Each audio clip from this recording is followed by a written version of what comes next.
Vitaj v tomto jemnom priestore pre stíšenie, pre návrat k sebe a pre spomenutie si na to, čo je pravdivé. Dnes sa spolu pozrieme na jedno nádherné slovo. Súhlas. Slovo, ktoré používame tak často a pritom v sebe nesie oveľa viac, než sa na prvý pohľad zdá. Keď sa naň pozrieš pomaly, vedome, srdcom, zrazu v ňom môžeš začuť niečo hlbšie. Súhlas. Ako by to nebolo len obyčajné áno, ale niečo o mnoho jemnejšie, vnútornejšie, pravdivejšie. Ako by to slovo hovorilo byť v jednom hlase, byť v zhode, byť v súlade so sebou, so svojím telom, so svojím srdcom, so svojou dušou, so životom a možno aj s Bohom. Pretože skutočný súhlas nie je len to, čo vyslovia naše ústa.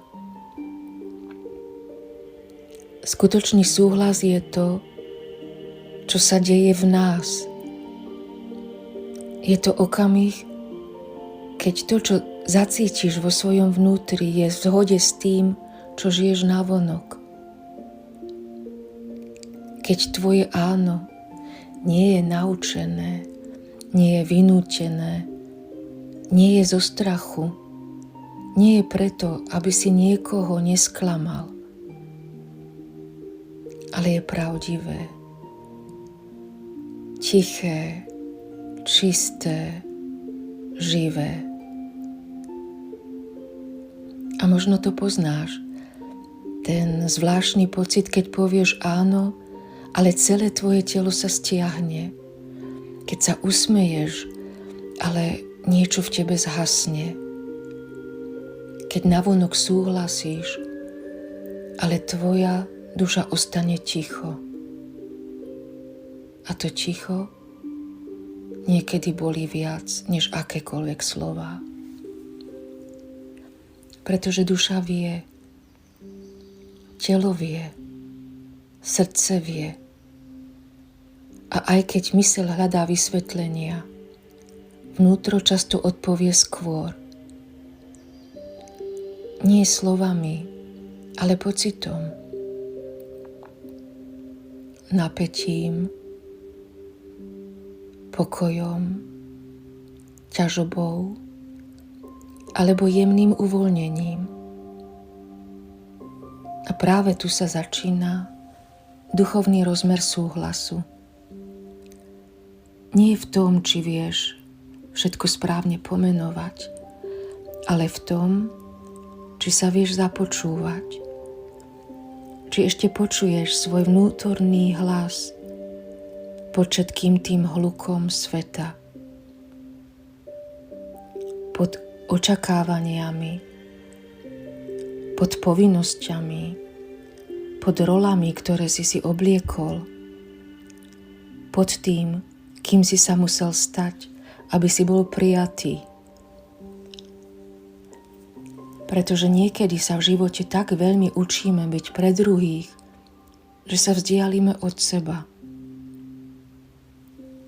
A potom príde moment, keď už nestačí byť milý, silný, chápajúci, prispôsobený, ale je potrebné byť pravdivý. A to je veľmi posvätný okamih. Pretože tam sa rodí súhlas.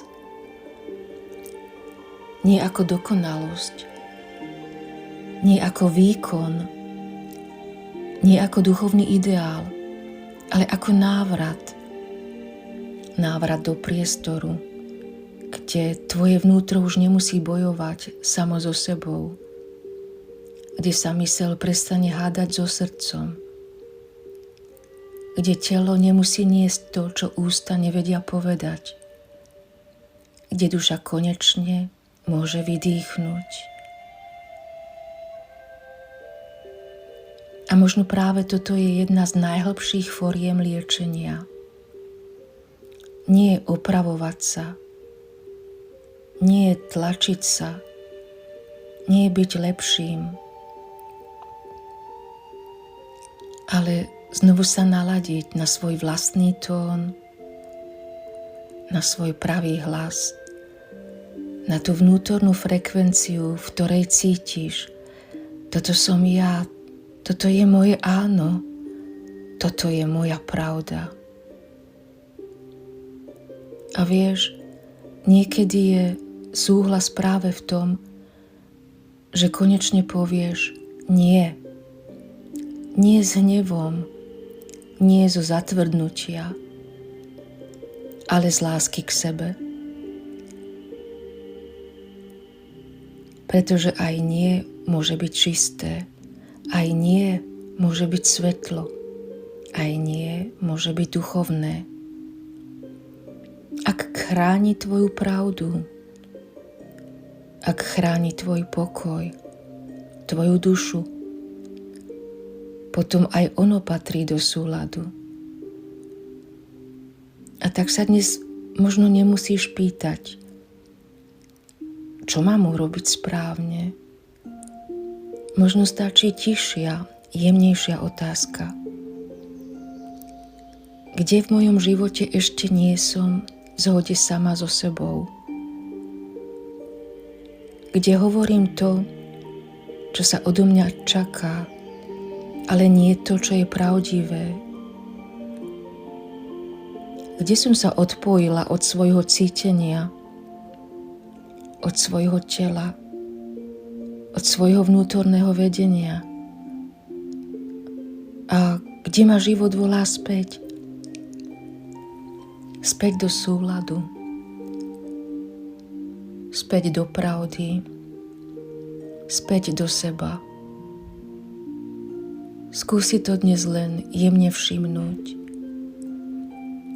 bez tlaku, bez súdu, bez potreby všetko hneď meniť. Len sa započúvaj do svojho dýchu, do svojho tela, do svojho srdca. A možno niekde, hlboko v sebe, začuješ ten tichý hlas, ktorý tam bol celý čas. Tichý, ale verný, jemný, ale pravdivý. A možno ti dnes pošepká iba jednu jednoduchú vetu. Buď v zhode so sebou, pretože práve tam začína pokoj.